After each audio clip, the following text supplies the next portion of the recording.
Hey guys, it's Shauna from Heritage Creations Cut Flowers, and I just have a couple of little tips that I just wanted to share with you. I just thought they might be helpful to someone, so I thought that I'd jump on here and show them to you real quick.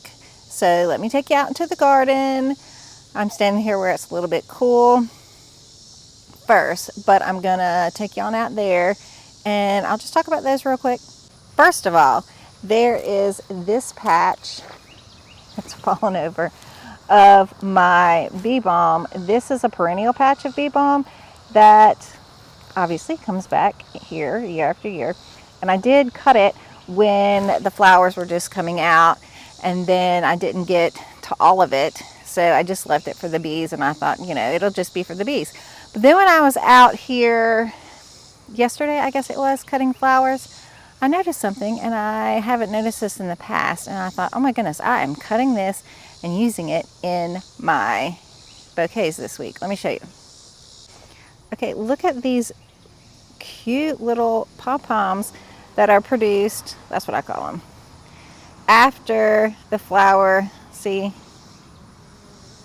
how this flower is pretty spent, and then when it's all done, that's what it looks like. And I had a lot of them. I cut them. I don't know if I have a whole spray of one left because I cut them. And there's a bee on that one. But I cut a lot, and I'll put them up here. Anyway, I think they're going to look really pretty in bouquets. And see, you can just kind of see that spray with those at the top. And I think that's going to look really pretty in bouquets. I mean, how fun is that? But see, I couldn't cut them because, you know, as the name implies, not only do bees, but bees and butterflies love this. So I just couldn't cut it when I thought it was spent, the first round of flowers. So I left it out here, but I'm super glad I did because I really like it after it's flowered too. And I don't know, I've just never noticed it before, I guess. Tell me if you guys have use these. I've just never heard of anyone. No one had shown this to me before. So I'm going to use them in bouquets because I just love that element there. And so I'll have a lot like these after they drop all their petals. I'm going to use those as well. So anyway, that's just one little tip I thought I'd share because no one's ever shared that with me before. And I did talk about this last year. This, and this. I have put more apples of Peru at the end of a lot of my rows. I have them down at the lower field as well. Apples of Peru is a great trap crop, especially for leaf-footed bugs. If you have trouble with leaf-footed bugs, great trap crop for leaf-footed bugs. Just remember to go through with your cup of soapy water, just like you do the Japanese beetles. I have captured so many leaf-footed bugs, and then also the babies and all the things.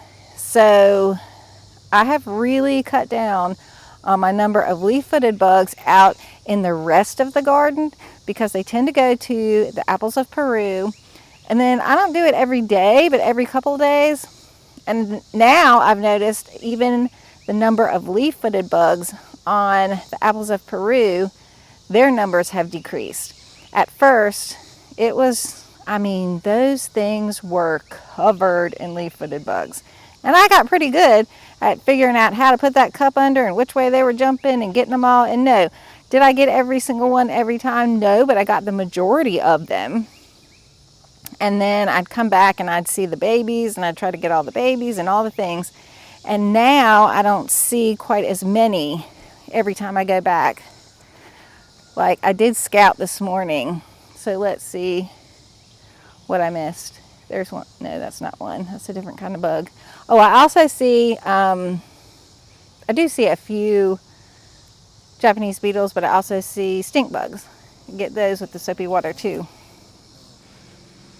See, I don't really see that many. I don't see any right now, which if you had seen them before, it's pretty amazing. This is my early direct seeded celosia, meaning I I can't remember now, beginning, maybe this was in May, I'm not really sure, June, something like this. And then I direct seeded these zinnias, Benary's Giant, and I direct seeded these Queen Lime zinnias, which this is the best I've ever had germinate from the Queen Lime series. For some reason, they don't germinate very well for me. So this was a success. Because that was a success, I don't know, weeks later I decided then I would do another succession of zinnias, and ta-da, this was not a success. They germinated pretty well, but then they really got eaten down by the slugs and the cutworms and that kind of thing. So I didn't get very many of them. So this was definitely not so good. So this should be blooming much better by now, and it's not. So this is going to hurt me in a little bit when I really felt like these will be coming on strong, and they won't be. So, and then I did direct seed all of these sunflowers, which are about to come up. I mean, they are coming up, but you know, they'll be in bloom later. And then these cosmos, which the same thing happened here. I had a lot that got eaten, but you know, still some came up.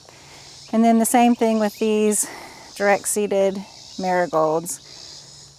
The amaranth did beautifully, so I think I can direct seed amaranth anytime. And then this is some shiso, I'm not really sure how to pronounce it, but I'll put that up on the thing. And this did beautifully as well. And then a week ago, back that up. And this is another succession right here of sunflowers that I direct seeded. That did well. And then the next succession of sunflowers is over there. That did not do so well. So what I wanted to say about that is, earlier in my season, again, I'm in zone 8A. Earlier in my season, I have determined that I can definitely direct sow some things.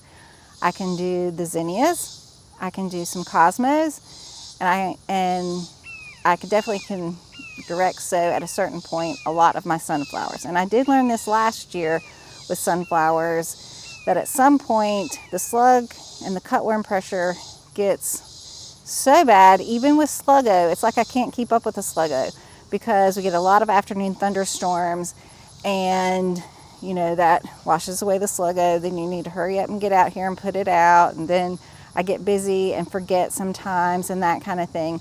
So it gets difficult to then get out in the garden and put down your Sluggo and the things that, even though I have to put netting over the top of mine because of the squirrels and the rabbits, but that doesn't help with the slugs and the cutworms and that kind of thing. So I have to take the netting off, I have to put the Sluggo down, I have to put the netting back up. So it's a whole process, which is no excuse, but you know how it goes. It's a thing. And then you don't do it after rain, and you forget, and you come out, and guess what? I came out this morning and I have stems this big, but every single one, the top is eaten off. And again, I remember this happened last year at a certain time. And so at a certain time in the garden, I need to just go ahead and starting my sunflowers in the plug trays again, which is more difficult and more time consuming. But if I want to have good successions, I need to go ahead and do that, because obviously I'm going to have a gap in my sunflower successions because I have a whole big row over there where nothing's coming up. I mean, it did come up, but it got eaten. And then like I showed you over there, that succession of zinnias was not good because it got eaten. And then this row, the amaranth did really well. This new filler, I'm trying shiso instead of basil. This is doing really well, which I'm excited about that, because when I've tried second successions of my lemon basil, It doesn't do so well in the heat. It gets some black spots on it and that kind of thing. So I'm excited about this. Those two have done well, but the marigolds and the celosia, that got eaten down pretty well. Now, I had to move to the shade because my phone cut out on me. It kept saying the temperature, you know how when your phone gets too hot and there's that temperature thing and then stops on you? That's what happened. So I had to move to the shade.